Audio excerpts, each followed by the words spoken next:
ہیں، اہل و عیال ہیں، اللہ ان کو صبر و سلوان نصیب فرمائے۔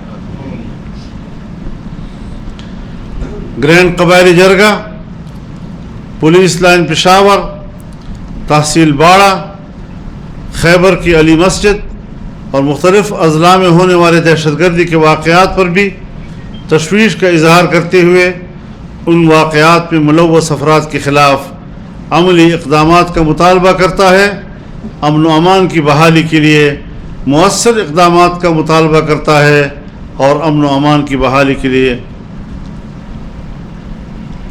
گرینڈ قبائلی جرگہ ان تمام واقعات کو ریاست پاکستان کے خلاف کھلی دہشت گردی قرار دیتے ہوئے خدشہ ظاہر کرتا ہے کہ ایک بین الاقوامی منصوبہ کے تحت پاکستان کو معاشی، سیاسی اور داخلی طور پر مفلوج کرنے اور ملک کی بنیادوں کو کھوکھلا کرنے کی سازش پر کام شروع ہو چکا ہے، لہذا ریاستی ادارے بے گناہ عوام کے خلاف کارروائی کرنے کی بجائے سیاسی جماعتوں کے ساتھ سر جوڑ کر بیٹھنے کو ترجیح دیں تاکہ مشترکہ طور پر ملک دشمن قوتوں کے عزائم کو ناکام بنایا جا سکے۔ گزشتہ کئی سالوں سے مختلف عنوانات سے کی جانے والے اب تک آپریشن کے نتائج سے قوم مطمئن نہیں ہے اور ان آپریشن سے عوام اور قومی سطح پر جو نقصانات ہوئے ہیں ان کا ازالہ بھی نہیں ہو سکا ہے۔ ہم یہ بھی مطالبہ کرتے ہیں کہ ان نقصانات کا ازالہ ہو، قوم کو ان کے نتائج سے آگاہ کیا جائے، جس کے متعلق امن کے قیام کا ڈھنڈورا پیٹا گیا۔ جرگہ میں افغانستان اور پاکستان کے مابین تعلقات کو مؤثر بنانے اور دونوں ملکوں میں دہشت گردی کے خاتمے کے لیے مضبوط حکمت عملی طے کرنے کی ضرورت پر زور دیا گیا۔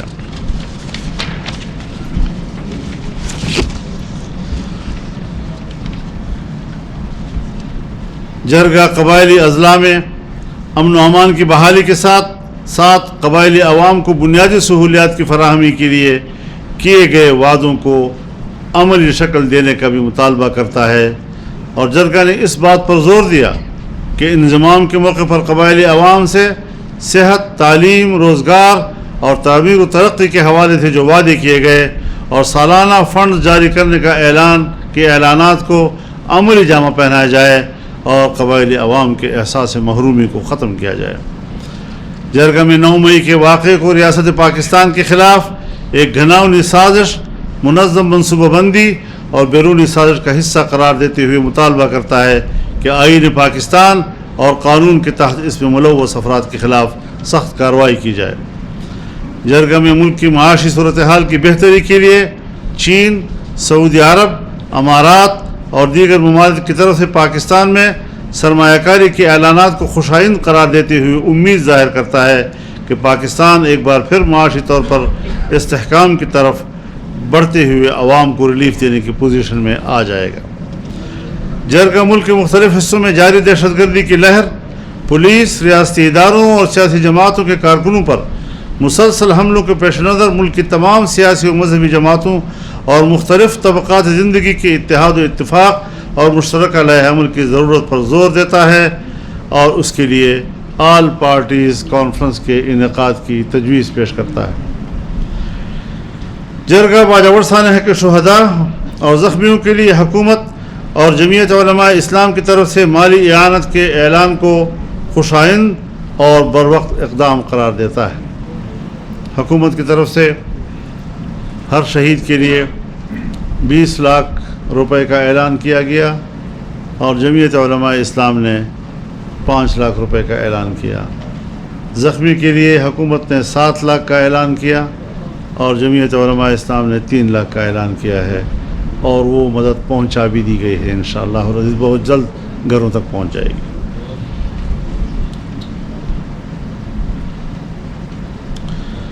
جرگہ ملک کی موجودہ تشویشناک صورتحال کے پیش نظر سیاسی مذہبی جماعتوں، قبائلی عمادین کے گرینڈ جرگہ میں شرکت اور مشترکہ لائحہ عمل کو سراہتے ہوئے امید ظاہر کرتا ہے کہ سیاستدان اور سیاسی جماعتیں ملک اور عوام کے وسیع تر مفاد کی خاطر اتحاد و یکجہتی کا مظاہرہ اسی طرح جاری رکھیں گے اور اسلام اور پاکستان دشمن قوتوں پر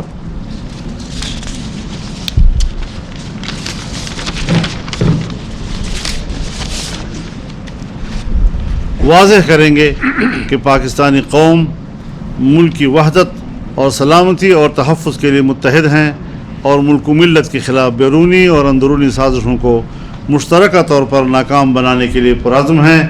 قیام امن کے لیے قوم کا متحد ہونا وقت کا اہم تقاضا ہے تاکہ موجودہ حالات میں ہر قسم کی عالمی سازش کو ناکام بنایا جا سکے۔ اس کے ساتھ ہی میں وہ نکات بھی جو میں نے مقررین کے تقاریر اور ان کے ارشادات سے اخذ کی ہیں وہ بھی آپ کے سامنے رکھتا ہوں۔ اس میں اکثر و بیش باتیں اعلامیہ میں آ چکی ہیں، لیکن چونکہ اعلامیہ اس دوران میں تیار ہوا اور میں ان کے نوٹس لیتا رہا تو اس کا جو خلاصہ ہم نے سامنے رکھا ہے وہ تقریباً یہی ہے۔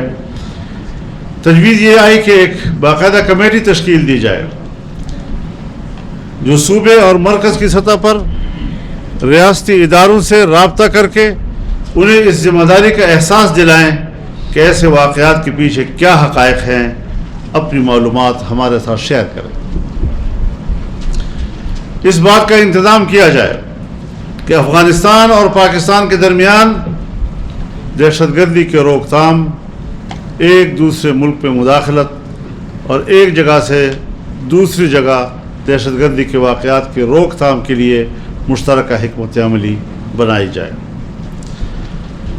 افغان امارت اسلامی کے ساتھ رابطہ کیا جائے کہ ایسے عناصر جو افغانستان میں پناہ لیے ہوئے ہیں اور پاکستان میں اس طرح کی کارروائیوں کے ذمہ دار ہیں، ان کی کارروائیوں کا سدباب کریں۔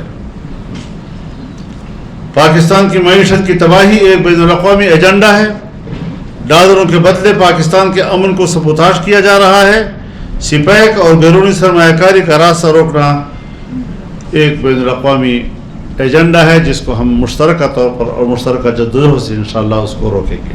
یہ ہے وہ ایک مشترکہ سوچ جو آج اس جرگے سے سامنے آئے ہے۔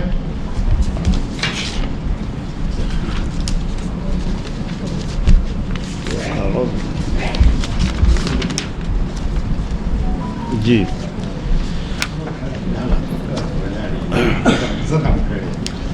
ایک بات کا ذکر ہوا کہ صرف یہ نہیں کہ دہشت گردی کے واقعات ہو رہے ہیں، ہمارے قرم ایجنسی میں فرقہ وارانہ فسادات بھڑکائے گئے ہیں، اور ظاہر ہے کہ جب وہاں پر فرقہ وارانہ فسادات ہوں گے تو پھر وہاں پر دہشت گردوں اور مسلح قوتوں کو بھی اپنا کام دکھانے میں آسانی ہوگی۔ تو ریاست کی جو ذمہ داری ہے ایسے فسادات کو روکنے کے لیے، ریاست اپنی ذمہ داری پوری کرے۔ انشاءاللہ العزیز کل جمعیت علماء اسلام کی مرکزی مجلس شورا کا اجلاس ہوگا جو 2 دن جاری رہے گا، اور اس میں اس جرگے میں جو مشترکہ اعلامیہ تجاویز سامنے آئی ہیں وہ بھی ان کے سامنے پیش کی جائیں گی، اور یہ تجویز کے پورے ملک کی تمام سیاسی جماعتوں کی قیادت کو ایک پلیٹ فارم پر بلایا جائے، اس کے لیے بھی انشاءاللہ العزیز اس پر مشاورت کی جائے گی، اور اس کے لیے حکمت عملی اور طریقہ کار وضع کیا جائے گا، شیڈول وضع کیا جائے گا۔ تو یہ سلسلہ انشاءاللہ قومی مشاورت کا جاری رہے گا۔ ہمیں اس بات کا پورا احساس ہے کہ ملک کی سیاسی حالات جس طرح آگے بڑھ رہے ہیں اس میں الیکشن کا بھی اب ہم نے سامنا کرنا ہے، انتخابی ماحول بھی سامنے آئے گا۔ انتخابی ماحول میں وحدت کو برقرار رکھنا بھی ایک بڑا امتحان ہے۔ ہر سیاسی جماعت اس نے اپنے پلیٹ فارم پر جا کر انتخابی مہم چلانی ہے، اس میں باہمی نظریاتی اختلافات بھی زیر بحث آئیں گے، لیکن اس کے اندر بھی ہم نے اس بات کو طے کرنا ہے کہ نہیں، ملک کے لیے ہم ایک ہیں، قوم کے لیے ہم ایک ہیں، اور ہمیں تجربہ ہے۔ آپ کو یاد ہوگا جب 25 جولائی 2018 کو الیکشن ہوا تو ہم سب نے ایک دوسرے کے خلاف لڑا، اور پورا الیکشن مہم ایک دوسرے کے خلاف لڑا، لیکن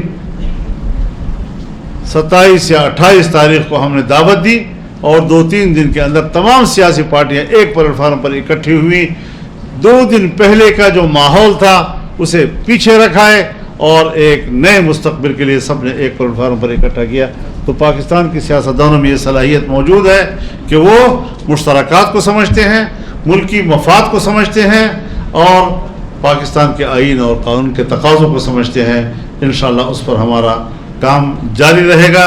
اللہ تعالی ہمارے اس اجتماع کو قبول فرمائے اور اسے ملک کے اندر اور اس پشتون بیلٹ میں, قبائلی علاقوں میں, صوبہ خیبر پختونخوا میں, بلکہ پورے ملک میں امن و امان اور عافیت کا سبب اور ذریعہ بنائے.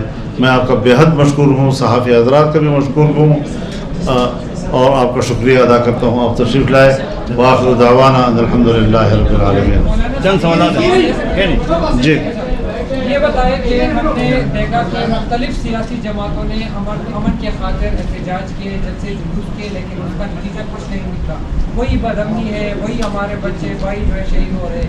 تو اس گرینڈ جرگے کا کیا نتیجہ حاصل ہوگا؟ یہ تو ہمیں خط کتابت کے علاوہ کچھ اور نظر نہیں آتا. دیکھیے بات یہ ہے, ہم سیاسی عمل سے وابستہ لوگ ہیں. حرکت جاری رہے گی, گفتگو چلتی رہے گی, اجتماعات, اس سے ماحول بنتا ہے, اس سے دہشت گرد تنہا ہو جاتا ہے. آج عمومی طور پر تمام مکاتب فکر ہوں, علماء کرام ہوں, عمائدین ہوں, سیاسی کارکن ہوں, عوام ہوں, ہر سطح پر قوم ایک ہے. اور اگر ہم خاموشی ظاہر کر لیں تو نتائج سامنے آتے ہیں. ضروری نہیں کہ فوراً سامنے آئیں, اور کچھ اللہ کی طرف بھی رجوع کرنا پڑتا ہے کہ نتائج اسی کے ہاتھ میں ہوا کرتے ہیں. مولانا صاحب, آپ نے الیکشن کا ذکر کیا, کچھ تھوڑا سا یہ بتا دیجیے. ایک طرف خیبر پختونخوا کی حکومت اور ملک میں یہ بڑا اہم صوبہ رہا ہے, دہشت گردی میں فرنٹ لائن کا کردار اس نے ادا کیا ہے. اس وقت صوبائی نگران کابینہ جو ہے وہ مسلسل متنازع بنی ہوئی ہے. اس میں اب یہ بھی کہا جا رہا ہے کہ اس میں رد و بدل بھی کیا جائے گا. ایک طرف پھر آگے عام الیکشن بھی آنے ہیں. اس وقت یہ بدامنی کی بھی صورتحال پیدا ہو رہی ہے. اس کابینہ میں بار بار رد و بدل کو کس نظر سے دیکھ رہے ہیں؟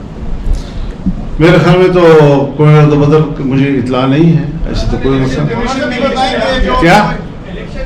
الیکشن کمیشن کو میں واضح طور پر پیغام دینا چاہتا ہوں کہ ایک مفرور کے خط پر اگر تم بلیک میل ہوتے ہو, تم نے خاک انصاف کا الیکشن کروانے ہیں.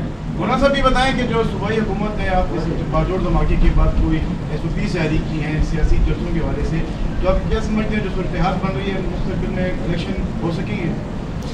الیکشن تو ہونے ہیں, لیکن ہم تو دیکھو ٹھیک 9 تاریخ کو اپنی حکومت چھوڑ رہے ہیں اور آگے پھر نگران حکومت بنے گی. نگران حکومت کی پھر اپنی ذمہ داریاں ہیں, وہ اپنی ذمہ داری نبھائے اور الیکشن بر وقت کرائے. مولانا صاحب آپ نے بات کی ریاستی اداروں کی, کیا آپ نہیں سمجھتے کہ تمام جو دہشت گردی خیبر پختونخوا میں 45 سال سے ہو رہی ہے, ہمارے ریاستی ادارے مکمل طور پر ناکام ہو گئے ہیں. آپ بات چیت نہیں چھوڑنا چاہتے, آپ بات چیت کرنا چاہتے ہیں, ان کے ساتھ آپ بات چیت کرنا چاہتے ہیں, کہ بات چیت کیوں کامیاب نہیں ہو پا رہی؟ دیکھیے, جب تک ریاستی ادارے سیاسی لوگوں کو مشاورت میں نہیں لیں گے, تنہا پرواز کریں گے, اپنے ادارے میں بیٹھ کر فیصلے کریں گے, اس وقت تک ان کے فیصلوں کو عوامی تائید نہیں ملے گی, سیاسی سپورٹ نہیں ملے گی, اور اس وقت تک پھر کسی کوئی کامیابی بھی نہیں مل سکے گی. مولانا صاحب, آپ کی ماشاءاللہ بہت مؤثر آواز ہے اور تمام سیاسی جماعتوں کی تجاویز بھی آپ نے رہی ہے. اس پورے اعلامیے میں خودکش حملے کے الفاظ کا ذکر نہیں ہے. کیا خودکش حملے پاکستان کے اندر حرام ہیں, حلال ہیں, فتوے باقاعدہ جاری ہو چکے ہیں. جی, میں چونکہ پہلے تقریر میں کہہ چکا ہوں, آپ تو اس وقت موجود نہیں تھے. میں نے اس میں 3 اپنے حوالے سے, دوسری جماعتوں نے بھی کیے ہوں گے, لیکن اپنے حوالے سے 3 دستاویزات کا ذکر کیا ہے. ایک اجتماع جو پشاور میں ہوا تھا, جس میں 25,000 علماء کرام شریک ہوئے تھے, اور وہ تحریری ایک اعلامیہ ہے جس میں اس قسم کی تمام کارروائیوں سے علماء کرام نے لا تعلقی کا اظہار کیا تھا. پھر اس کے بعد یہی قرارداد ہم کوئٹہ لے گئے, 10,000 علماء کرام نے وہاں پر شرکت کی اس میں. اس طرح پھر سندھ اور بلوچستان میں بھی کنونشنز ہوئی اس حوالے سے. پھر تمام مکاتب فکر پر مشتمل ایک اجتماع لاہور میں ہوا, اس کا اعلامیہ بھی میں نے خود لکھا تھا, اور ایک حرف کی بھی اس پہ کسی نے تبدیلی گوارا نہیں کی. من نعن اس کو قبول کیا, اضافہ ہوا, کیونکہ گفتگو جب ہوتی ہے تو کچھ نکات بڑھ جاتے ہیں. یہ دوسری دستاویز تھی ہماری. تیسری جو وفاق المدارس العربیہ پاکستان کی سطح پر علماء کرام نے کیا، جس میں مولانا سمیع الحق صاحب بھی شریک تھے، مولانا مفتی محمد رفیع صاحب مفتی اعظم وہ شریک تھے، مولانا مولانا تقی عثمانی صاحب شریک تھے، مولانا عبدالرزاق سکندر صاحب شریک تھے، مولانا خان محمد صاحب شریک تھے. ان تمام علماء کرام کی موجودگی میں پورے ملک کے طول و عرض میں، یعنی میں کہتا ہوں کراچی ہو، تربت ہو، گلگت ہو، چترال ہو، پورے ملک سے علماء کرام آئے تھے اور متفقہ طور پر کہا کہ ہمارے مقاصد پاک اور دینی مقاصد ہیں، لیکن ان مقاصد کے لیے اسلحے کا استعمال یہ غیر شرعی ہے. اس پر تمام نے اتفاق رائے کیا تھا. یہ تینوں دستاویز میں نے قومی اسمبلی میں اپنی تقریر کا حصہ بنا کر اسپیکر کو پیش کیے تھے ڈائس پہ جا کے. تو یہ چیز میں چونکہ پہلے تقریر میں کہہ چکا ہوں کہ دہشت گردی کے حوالے سے ہم نے 22 سال گزارے ہیں. 9/11 کے بعد جس طرح کا پالیسی یہاں ملک میں بنائی گئی اور جس طرح کے نوجوانوں میں اشتعال آیا اور مذہبی طبقے میں جو اشتعال آیا، اس کو ہم نے کس حکمت سے کنٹرول کیا، اور آج کس طرح ملک کے اندر دینی مدارس کام کر رہے ہیں اور صحیح طور پہ کام کر رہے ہیں. کوئی اب مسئلہ نہیں ہے ملک کے اندر. تو اس پر ہماری ایک تاریخ ہے. اور یہ خودکش پاکستان میں خودکش کیا نفس بندوق اٹھانا مقاصد کے لیے، یہ بھی ہم سمجھتے ہیں کہ یہ غلط ہے. ہمیں آئین و قانون کے اندر چلنا چاہیے. انتخابات ہم دیکھیں تو اس صوبے میں ANP اور پیپلز پارٹی کو کسی طرح نشانہ بنا کر سسٹم سے باہر رکھنے کی کوشش کی گئی، لیکن اس بار جماعت اسلامی سراج الحق صاحب پر بھی ایک حملہ ہوا ہے اور آپ کی بات پر یہ حملہ ہوا ہے جو بہت بڑا ہے. تو کیا یہ کوئی سازش ہے ان مذہبی قوتوں کو سسٹم سے باہر رکھنے کی؟ حضرت سب لوگوں کو اس مرحلے سے گزرنا پڑا ہے. آپ جانتے ہیں کہ میرے اوپر 3 حملے ہوئے، میرے گھر پر 3 راکٹ آئے، میرے بیٹے کے اوپر حملہ ہوا. آپ جانتے ہیں مولانا حسن جان صاحب ہمارے پارلیمنٹیرین تھے، وہ شہید کر دیے گئے. مولانا معراج الدین ہمارے پارلیمنٹیرین تھے، ان کو شہید کیا گیا. مولانا نور محمد صاحب وانا کے وہ ہمارے پارلیمنٹیرین تھے، ان کو شہید کیا گیا. مفتی نظام الدین شاہ مزید سے لے کر ہمارے مولانا محسن شاہ صاحب تک، یہ تمام علماء کرام کی ایک لمبی فہرست ہے جو اس سے دہشت گردی کا نشانہ ہوا ہے. تو ایسا نہیں ہے، ہم پہلے بھی اس دریا سے گزرے ہیں اور آج دوبارہ جب یہ لہر سامنے آئی ہے تو ہم نے ہتھیار نہیں ڈالے، ہم نے اپنا موقف تبدیل نہیں کیا، ہم اپنے موقف پر پوری طرح قائم ہیں. مولانا سمیع الحق صاحب اسی محاذ میں شہید ہوئے. تو یہ ساری چیزیں ہمارے اوپر گزری ہیں اور تلخ زندگی ہم نے گزاری ہے، لیکن تحمل کے ساتھ، برداشت کے ساتھ، آئین و قانون سے وابستہ ہو کر.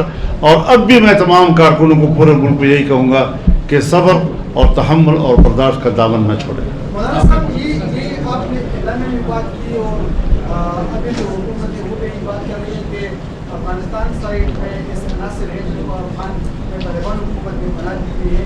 ابھی آپ نے اعلان میں بات کی اس پر سیاسی جو قوت پاکستان میں دیکھیے ہمارے جو سرحدات ہیں تاریخی طور پر وہ اتنے مضبوط نہیں ہیں.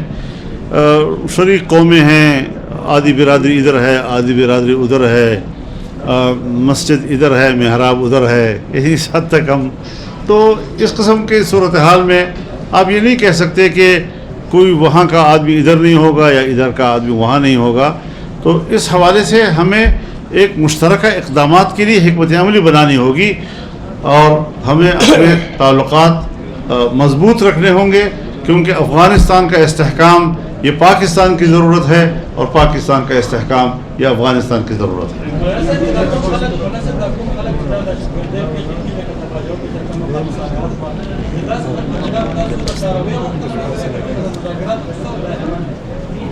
مونږ خلکو هلته په خپل لیول باندې چې کله حکومت خلک ورغلي دي نو دا خبره ورته واضحه کړې ده چې یا تاسو ورسره مذاکرات وکړئ یا تاسو هغې خلاف قوت استعمال کړئ یا بیا مونږ ته پرېږدئ. یعنې هغه جذباتي ماحول کې خو خلکو یوه خبره کړې ده که نه جي. نو موږ اوس هم دا وایو چې حکومت د سیاسي خلکو سره کړي او حکومت د سیاسي خلکو په مشاورت باندې د علاقې مشرانو په مشاورت باندې حکمت عملي جوړه کړي او دو خلکو سره مشوره وکړي. ریاست نے مٹھوڑ سرو کی خلق سے. ڈیر مہربانی، شکریہ.